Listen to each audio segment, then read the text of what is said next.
हुज़ूर अक़दस सल्लल्लाहु अलैहि वसल्लम का इरशाद है, जब नमाज का वक्त आता है तो एक फ़रिश्ता ऐलान करता है, ए आदम की औलाद, उठो और जहन्नम की उस आग को जिसे तुमने गुनाहों की बदौलत अपने ऊपर जलाना शुरू कर दिया है, बुझाओ।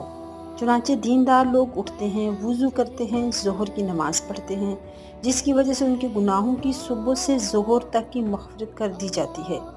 इसी तरह फिर असर के वक्त, फिर मगरिब के वक्त, फिर इशा के वक्त, गर्ज़ हर नमाज के वक्त यही सूरत होती है।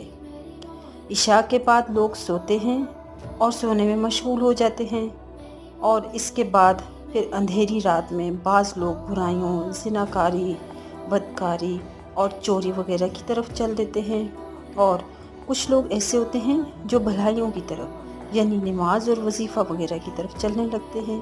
सो कामयाब वही लोग हैं जो अंधेरी रात में भी अपने रब को याद रखते हैं।